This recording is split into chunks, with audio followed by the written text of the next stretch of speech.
Hi, my name is Adrian Mayer. I'm a VFX artist and Houdini generalist. And this tutorial is about using Houdini's Vellum solver to create this kind of cell splitting and replicating effect. Here you can see the setup shaded and rendered. So we are going to take Vellum a step further to create a complex and very procedural simulation setup that uses Vellum's PBD dynamics. And the tutorial is only about the procedural setup and the dynamic system, not the modeling and the shading, as this would go a bit beyond the scope, as we have a lot to cover anyways. As this is going to be a rather advanced tutorial, I suggest you check out some of the great Vellum introduction tutorials and masterclasses out there to get a basic understanding how Vellum works. I'll give you a quick overview of how we're going to approach this.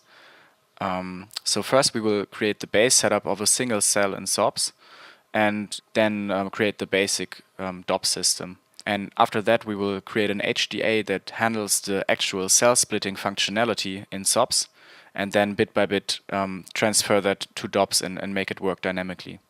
And finally we will create a post-simulation setup in SOPs that takes the sim data, applies some high-resolution geometry to it. We will create some cell cores with VDB volumes. Alright, with that said, let's jump straight into Houdini. I'm using version 17.459, but of course you should be able to use any version up from 17, also the new 17.5. Alright, let's get started. Alright, so here we are in Houdini, and let's start with the cell geometry. So we're gonna start with a geometry container. And as I mentioned, we're not gonna go crazy with the detail of the cell modeling, but you can of course come up with any kind of very complex geometry, and that works with the setup as well. So let's call this cell setup, and let's dive in, and we're gonna start with a sphere, and I'm gonna turn it into polygon mode and turn on wireframe so we see what we're doing here. And let's give it plenty of subdivisions so we can kind of pretend that this is a high resolution geometry. And we're gonna give it a radius of 0.5, and maybe I'm gonna make it a little bit higher on the y-axis. Okay, and to make it a little more interesting, I'm gonna append a mountain SOP and noise it a little bit. So let's lower the height and maybe lower the roughness a little bit. And maybe I will lower the element size. Okay, that looks fine to me. And so that's our high resolution geometry. Of course, normally this would probably have UVs and textures on it, etc. So let's give this an out node. Let's call it out cell high res geo or something like that. And I'm gonna color the out node black so I can easily see it. And now we want to create the actual simulation geometry. So of course that needs to be a little more low res to work efficiently with Vellum. And we also need to take care that it has a topology that works well for us. And to demonstrate that this kind of topology is not very well suited for us, let me lower the subdivisions here a little bit. And we want to split the cell in half on one plane. So we want to split it on the YZ plane, so along the x-axis. And as you can see, we don't really have a straight seam on the topology. And that's the same on the other sides. So this topology is not really suited for this case. And if I choose polygon mesh, we have that seam, but now we have triangles and quads mixed, and also the size differs quite a lot, which is not very well suited for Vellum. So what we're going to do instead is kind of a little trick. We're going to choose a platonic and set it to an octahedron, and then subdivide that octahedron. By the way, if you right click on a knob here and then I go for a subdivide and then I hit shift enter, then that appends the node and sets the display flag straight away. That's quite handy. And I'm gonna set it to open subdiv loop and set it to 4 subdivisions. And now you see we almost have a sphere with triangles, and we have a proper seam along the axis here. So that's nice. One thing you see though is that the size of the polygons is not very even. So we're going to try to fix that a little bit, and we can do that with the point relax. Okay, so let's lay down this point relax node, and I'm gonna turn off use p scale and turn up the iterations to something like 30 or maybe even 40. And if I press Q to bypass it, you see the topology gets spread out way more evenly. Okay, fine. So that's good as a base geometry. And what we now want to do is set up some groups that we can use later on in the simulation. So as we want to split the cell along this axis here, we want to define two groups, a left group and a right group. So let's do this. And I tend to do these kind of things in attribute wrangles with Vex, just because it's very flexible and controllable. So what we want to do is we want to say if the x position of the geometry is smaller than a certain threshold. I chose 0.01 here. So that means basically it's on the left side. Then we want to put the geometry in a group called left. And with that kind of syntax here, so this is not a name or anything, this just says we want to create a group with a name left and set this to 1 so it's inside the group.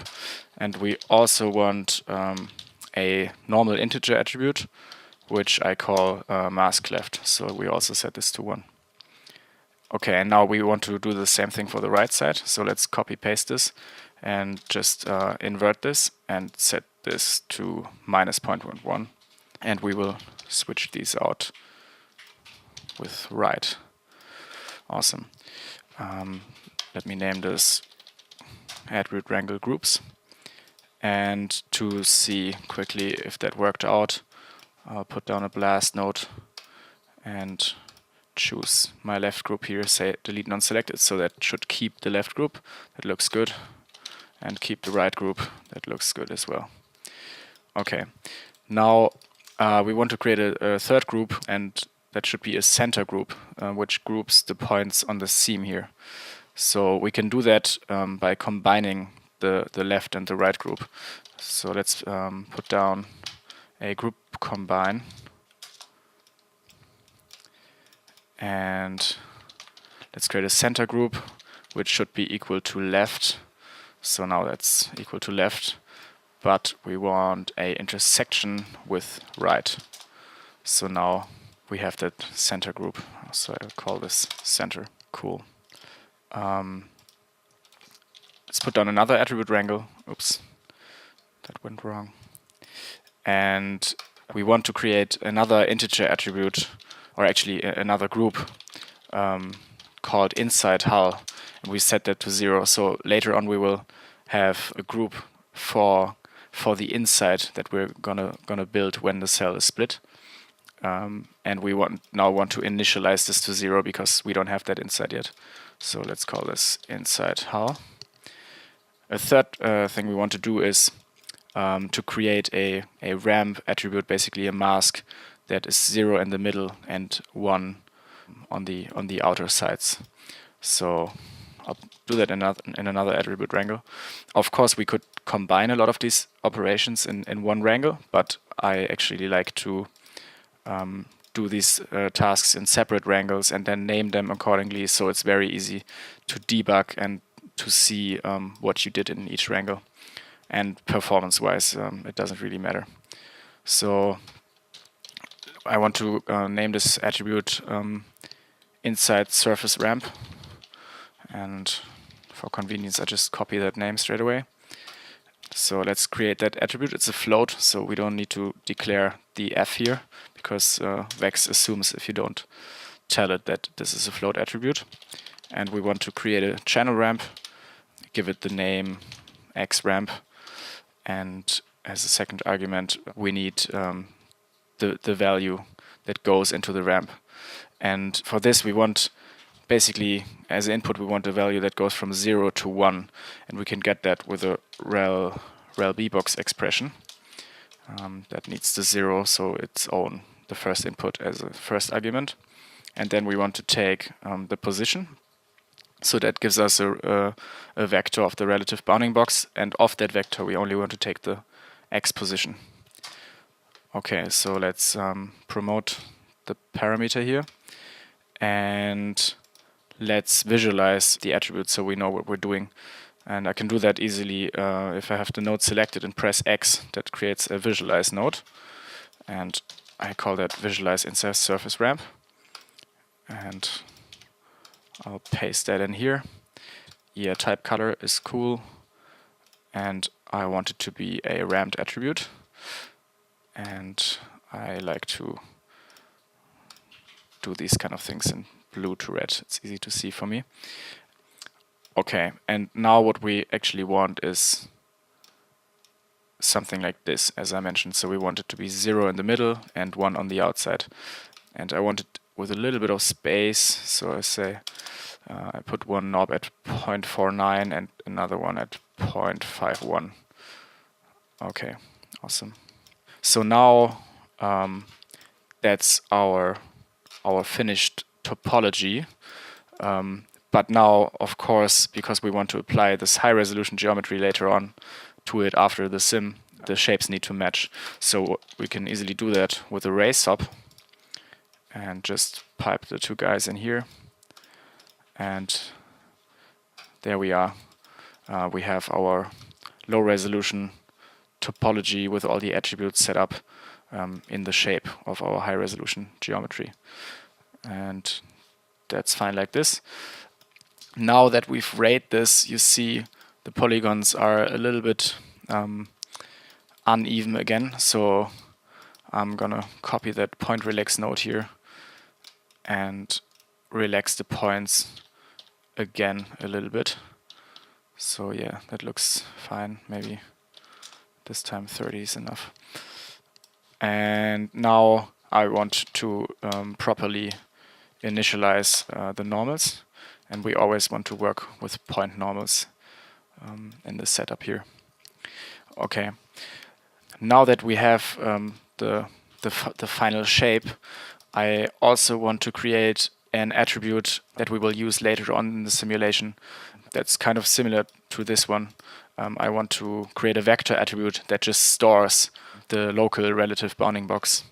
And so that's very easy to do. Just append another attribute wrangle. Let's call it bbox, and let's create the vector attribute bbox, and we can set it to rel bbox 0 at p, and that's it. So that just stores the relative bounding box coordinates. So if I middle click on here, you see we have the attribute. And I also want this to be, so this is a point attribute, but I also want it to be a primitive attribute. So I'll lay down an attribute promote, choose bbox here, promote it from point to primitive, and not delete the original, so we have both. Okay, so another thing that we might need later on that's always handy to have in a simulation is a rest position. So let's do that. I'm gonna make some space here because we're gonna probably add some more stuff in here later on. So that's it. Now we have the rest coordinates here, yes. And the last thing we want to do before we turn this into a Vellum object is to initialize some simulation attributes that we will use for the splitting. So I will call this sim init. And one important thing, because we're going to deal with a lot of cells in the end, because the cell is replicating itself. And just like in particles, it's always handy, or rather important, to have a unique ID for each cell. So we're going to create a cell ID attribute and initialize this to 0, and we're going to dynamically change that in the simulation later on. And if there is a cell ID, so a current cell ID, it will probably also be handy to have a cell ID previous, so we always know what the previous ID was before the cell was split. We're going to set this to -1 because the cell doesn't have a previous cell yet because it hasn't split. And the third attribute is cell ID split, and we're going to set this to 0, and this will be an ID where when a cell has split, basically it builds a split pair, and the split pair always shares this same ID. And the last argument is an age, and because I want to work with a age in frames, I just call that HF, and I also initialize that to -1 because I wanted to start with 0 basically in the simulation, so after the first time step it will be incremented to 0. Now we're ready to turn this into a Vellum object and set up the simulation. So we could do this by hand, of course, but I actually like to use the shelf tools because it makes life easier in certain cases. And we want to turn it into a Vellum soft body. So let's hit that button. And that brings us into the automatically generated .NET. I'll make some space here because we're going to add some stuff later on. Just to test this out, let's also add a ground plane. So, and I'll put that down so we can let the object fall and clean this up a little bit. I'm going to call this guy import cells. Okay, and one last thing, because we before we run the simulation, is I want to change the frame rate to 30 and maybe give it 600 frames so we have some more space to work with. I want this because I don't want to work with substeps, but I think we need a little bit more than 24, and so that's convenient. Okay, let's hit the up arrow and see what happens. And that's nice. We have a working soft body simulation. Fine. I'll change the preview range to 300 first, and also set the real-time toggle. So, okay, fine. What we now want to do is change the Vellum constraint settings, the dynamic settings, a little bit, because in our case we're not going to work with a ground plane and with gravity. So I'll actually delete that straight away. And now you see nothing will happen because there's no forces working on the object. And because we're working in or simulating in 0 gravity, and I want that really liquidy look of the cells, I want to lower the stiffness of the Vellum object quite a lot. So I'll make some space here, and you see what the shelf tool has set up for us. It has set up 2 Vellum constraint nodes, and they result in 1 geometry stream and 1 constraint geometry stream. And we have 2 constraints node here. If I disable one, you see the cloth constraint sets up these primitive constraints on the surface of the geometry. And if I disable that and enable this, the strut constraint will create these interior constraints acting as spring forces. And let's change the settings here a little bit. First thing, I want to change the thickness a little bit. Let's make that quite thin. And to visualize this, so we know what we're doing, we can lay down a Vellum post-process. Where is it? Here. Because it's just a visualization node for me, I always like to give them a certain color so I know they don't really do anything, they're just for visualizing. Okay, let's set the display flag to the post-process, and let's visualize the thickness. And you can take that extrude mode here, so that gives you a good idea how thick the object is. Another thing I want to do is change the stretch stiffness. And I want to set this a lot lower, so let's change this to something like 7. The damping is fine for me. And on the bend stiffness, I also want to lower this, so let's set that to 0.05. And on the struts, I also want to make that a little bit softer. So let's lower the stiffness to about 0.85 and actually make the damping ratio a little bit higher, so it's not that wobbly. Okay, so let's again color these out nodes black. And what I want to do now is check the attributes on the two geometries here. So let's get the geometry spreadsheet, and for that I always like to have that at the bottom here. So let's split the pane and set the pane type here to geometry spreadsheet. And you see that we have the attributes that we set up, but we also have additional attributes that were set up by the Vellum nodes. So p-scale, drag normal, drag tangent, and initial velocity.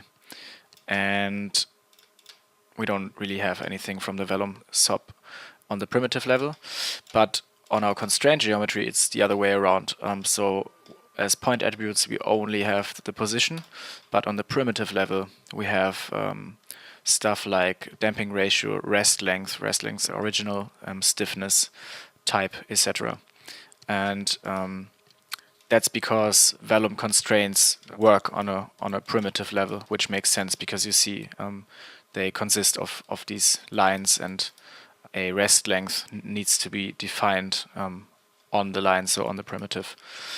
But for us it would also be handy to have these attributes we set up here on our constraint geometry. And I actually think that these Vellum constraint nodes should pass these point attributes through. I think it's kind of a bug, but that's fine, we can work around this. And what we can do is, if you middle click on here, you see it has 1026 points and 2048 primitives. If I middle click on here, you see it has the same amount of points, but a very different amount of primitives, which makes sense because we have these additional interior primitives.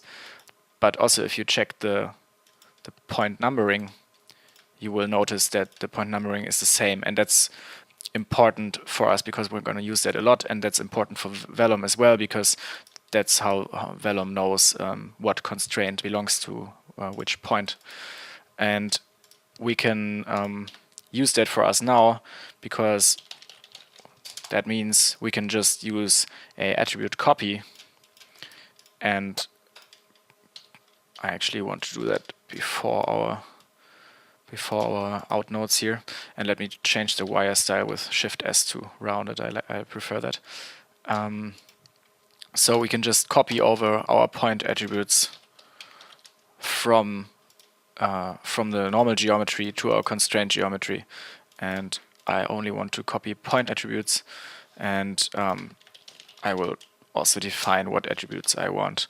So I want cell ID, cell IDs, previous, and cell ID split, bbox, and hf.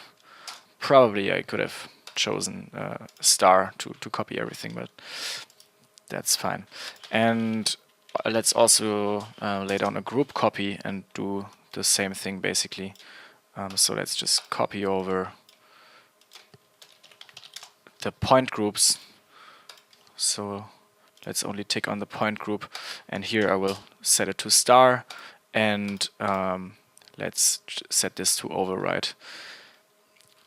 Okay, so now as you can see we have these attributes on the constraint geometry as well, only on the point level though. And I will create a attribute promote and actually copy all of these attributes and promote them from a point level to a primitive level and not delete the original ones. So that way when we work on the constraints where we'll mostly work on the primitive level, we have these attributes present there. Just we cannot copy them over directly to primitives because we need the same point numbering here. So that's the way to do it.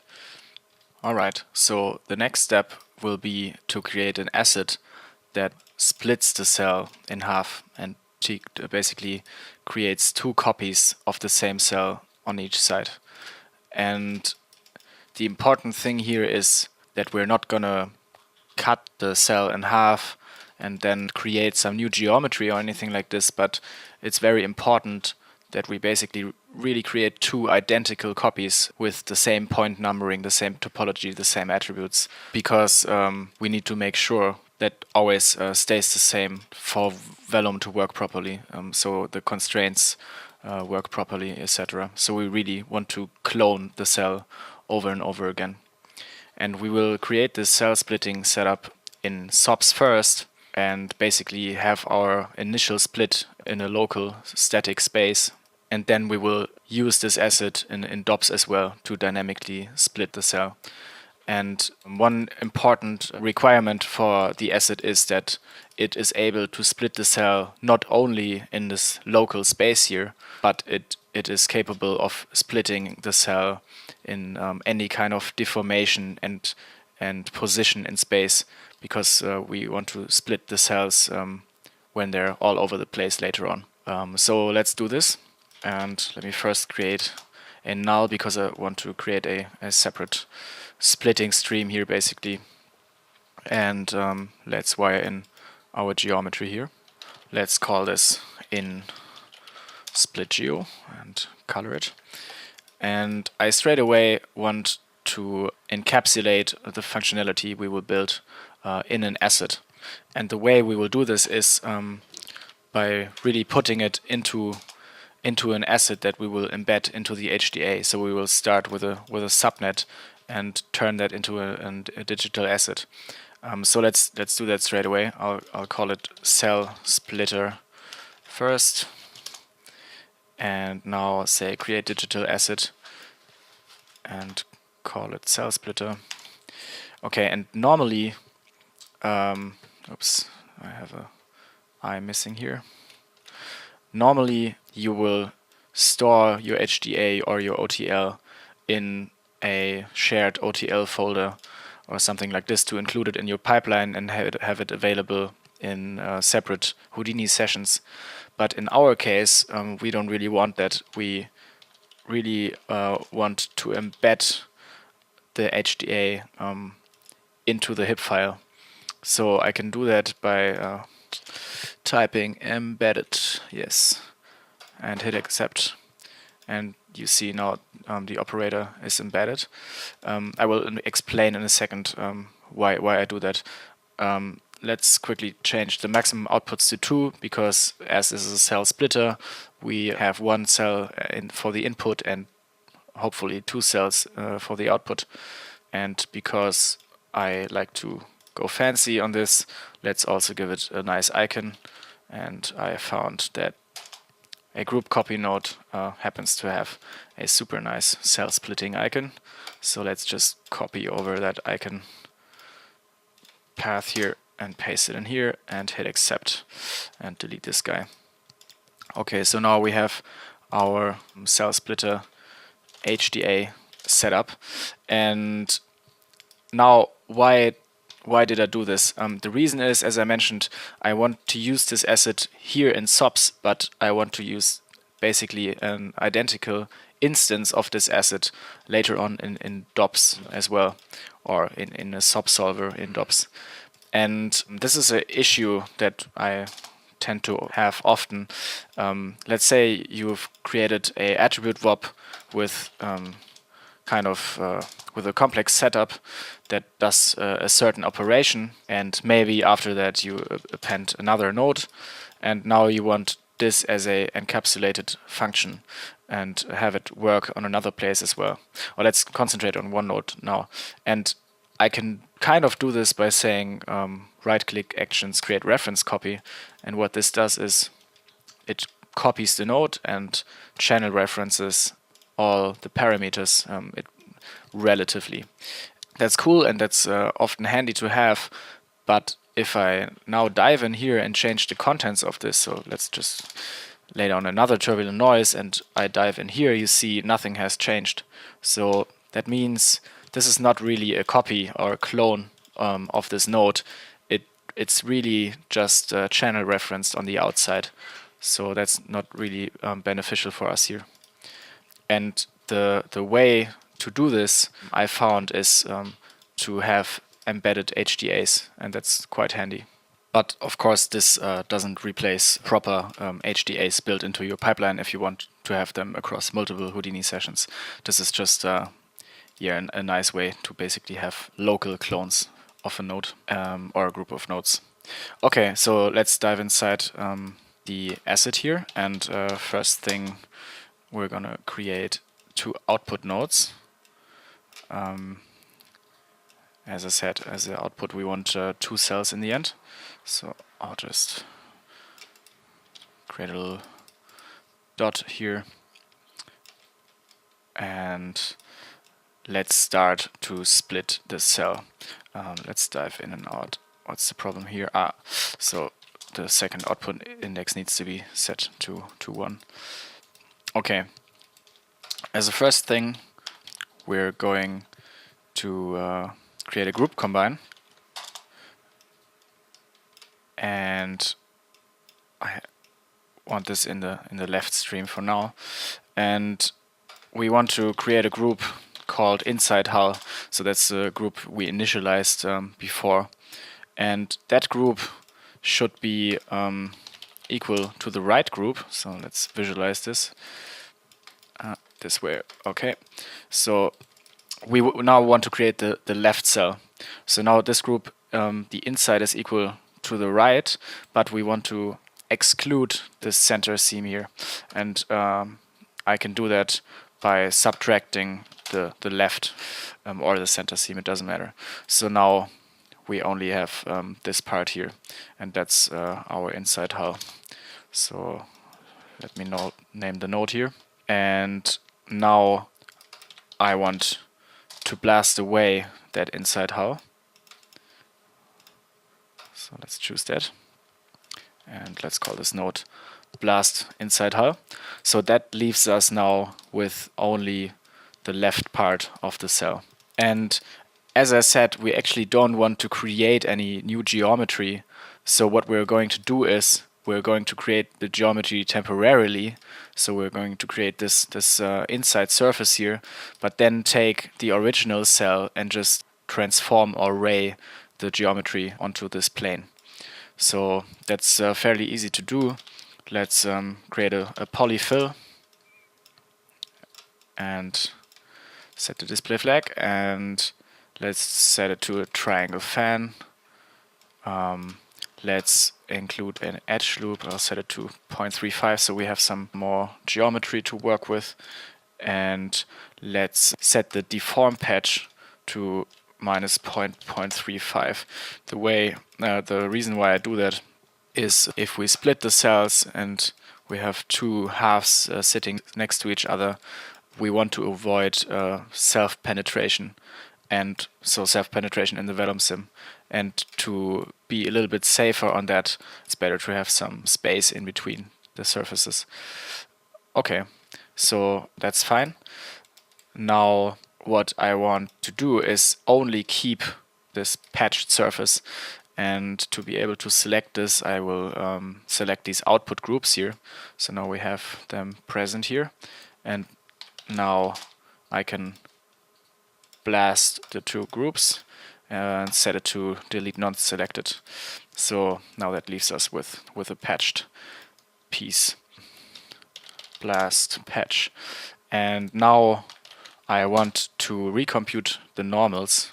So what that does, if I bypass it, that gives us normals pointing straight away from that plane we created. Okay, and now we're almost ready to ray this part onto the plane we've just created. So let's actually do that. Let's lay down a ray node. And oops, that was the wrong way around. Let's pipe that together. And now you see nothing really happens. And the reason for this is it rays along the normal direction. And now we want to ray to this direction here. So the way we can do that is we create an attribute transfer and append that to here and transform the normals. So if I visualize that, you see the normals are now pointing in this direction. So if I ray this and reverse the rays, you see we have rayed the points from the right side onto that plane. But we have some problems here on the edges because the rays are just missing that edge. And we can easily fix that if we extrude this plane a little bit. And we can do that by creating a group SOP, set it to edges, and we will call that outside edge or something like this. And create a group based on unshared edges. So you see that has selected this outside loop here, and now I can create a poly extrude and choose this group and now extrude this, and 0.1 should be fine, or let's say 0.15. And now if I visualize the ray node, you see it hasn't missed the edges, but now the normals are messed up because they're still transferred. So let's recalculate the point normals, and now you see the geometry is messed up a little bit. We can fix this a little bit by applying a attribute blur beforehand and blur the normals a little bit. So let's set this to normal. We can turn off pin border points, and let's maybe set the iterations to 5. So yeah, that's looking better. So let's call this attribute blur normals. And the other thing that we can do is now attribute blur the position of that interior a little bit. So let's lay down another attribute blur, which is a really handy node, by the way, since I'm not sure, I think Houdini 16. And for this we can choose that inside hull group. So now you see that blurs out our interior surface a little bit, and we can make that quite a bit stronger. So maybe let's set this to 10 or even 20. Yeah, okay, so that's looking better. But now we have one issue, and that is that our topology is again not spread out very evenly. And we're gonna fix this again with the point relax node. And again turn off the point position. Let's set this to 0.1 and the max iterations to something a bit higher. Okay, and you see that kind of fixes our topology in the middle, but it really messes up the topology here on the outside. And one reason for this is because this uses the normal attribute, and we have a prop change in the normal here on the outside. So a way to fix this again will probably be to just blur the normals again beforehand a little bit. So yeah, that's looking fine. And now that relaxes the points on the whole surface. So we can set it to only affect the inside hull group, but you see that's not really nice here on the outside. So what we want to do anyways is basically blend the result of the point relax, blend it in the middle here, and leave everything unaffected on the outside. So we can clear the the group field here, and we're gonna do this a different way because unfortunately, unlike the attribute blur node, the point relax node doesn't take a weight attribute, but there's an easy way to work around this, and that's a simple technique that I use quite often. And what we can do here is we will create a mask attribute basically to blend between the original geometry and the relaxed geometry. I'll check this off, and let's call this relax mask, and I will create a float attribute called relax mask and initialize this to 1 on this side here, and I'll drag this over here to copy it and set this to 0 here. And as an input, I now want to take this geometry here. So now this geometry has a value of 0 and this has a value of 1, and we can now bleed this value of 0 into that one, and you see what I mean in a second. So let's create a attribute transfer again and transfer the point attribute relax mask. And now to see the result of what we're doing, I'm going to press X again here to create another visualize node, and let's call this relax mask. I'll copy that name and paste it into here and here, and again we want this to be a ramped attribute with my favorite blue to red ramp. Okay, and now you see it's something in between, and that's probably because our transfer values are not set properly. So let's set this to a really low value, and now you see that I blend in this value of 0, which is the blue, from this outside geometry onto this surface. And that's that way we can create a mask, and I'll set my values to something like this, so you have that blend width that helps you create a smooth transition.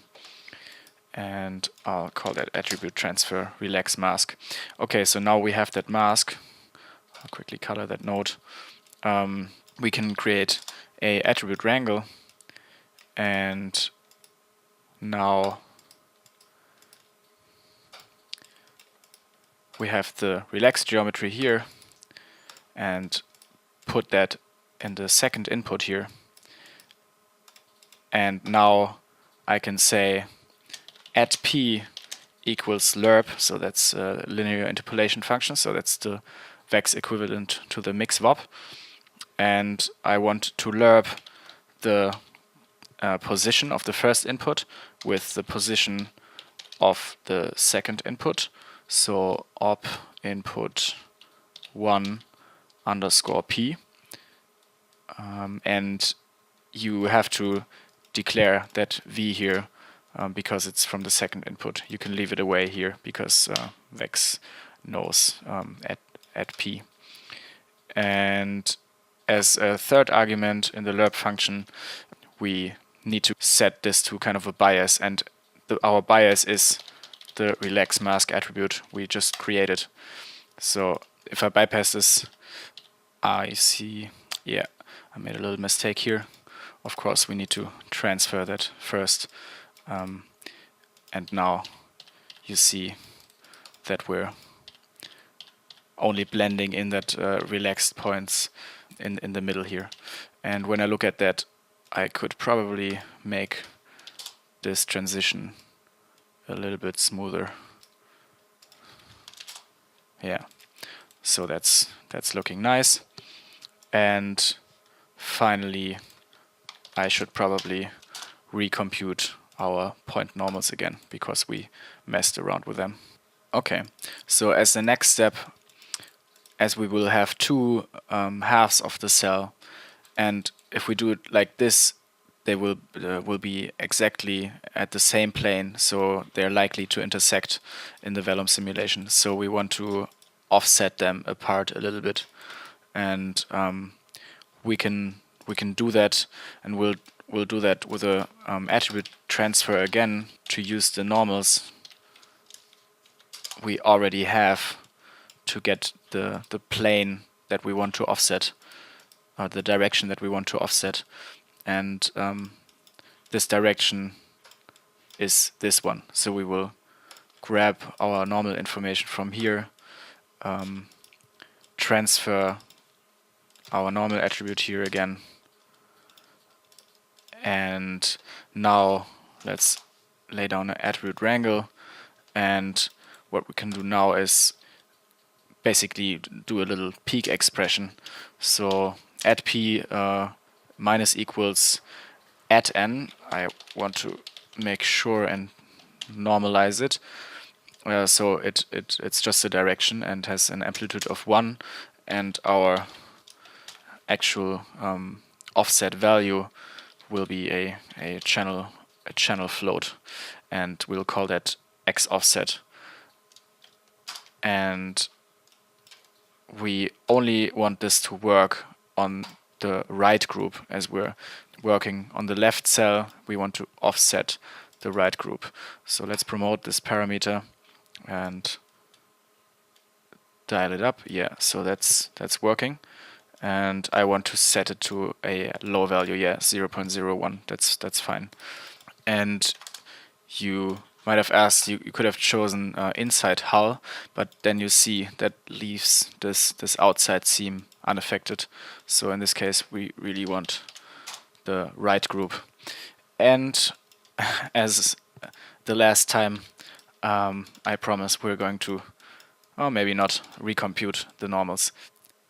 Earlier I mentioned that we want this setup to work in any kind of situation or position, orientation and deformation of the cell. So it should work on multiple deformed cells all over the place. And to test this out a little bit, if this setup works for different cases other than this origin-centered cell, we're going to make a little test distortion here. Let's first pipe this into the output though. So the left cell will go into our first output, and I'll make some space here. Okay, so let me create a knob here and do a little test distortion here.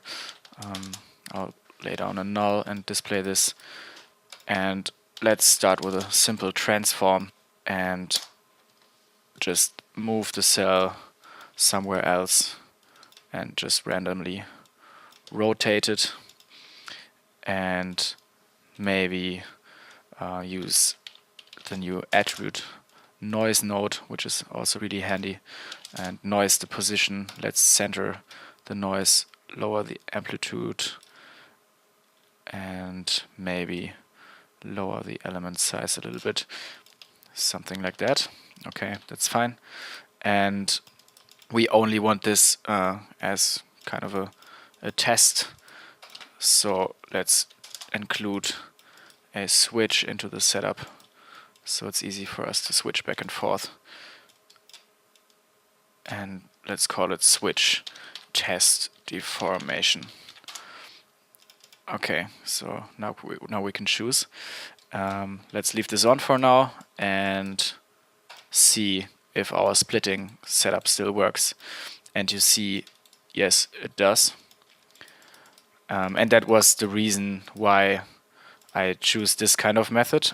If it should have only worked on the origin, there would have been much simpler methods to do this. And just to test this a little further, we can move this around.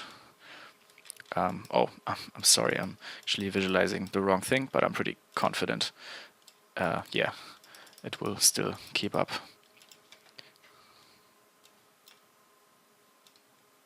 Okay, yeah, it's a little bit slower, but you see that's working pretty nicely.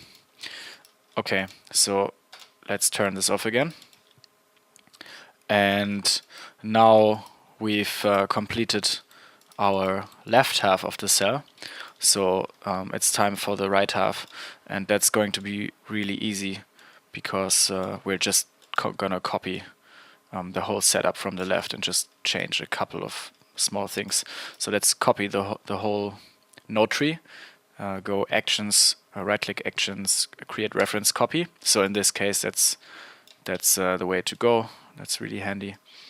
You could probably do it in a for loop and do this a little more fancy, but I think in this case it's much more straightforward to do it like this. And let's attach that to the second output, to the right cell. And of course now we haven't changed anything, so it's the exact same result. And now there's a couple of places where we need to change the groups, and that's here. So we just switch out the left and right group, and I think we also need to switch this out here. So in this case we want to transform the left group, and that's looking good. Okay, so we have our left and right cell split in half. Let's dive out and let's first create two nulls. I'll call this one out cell left and color it black. Alt drag it over and name it out cell right. Let's make some space because we're going to do some other stuff later on. And let's merge them together to see the result. And that's looking good. And as a last step, we now want to save the changes we've made to the asset, so they're available in the DOP context when we will create that in a second. So let's hit save node type, and now that definition is saved. So this concludes the first part of the tutorial, and in the second part we're going to go into DOPS and make that cell splitting functionality work dynamically over time. So at certain ages the cells will split in half and replicate itself. So see you in the next part.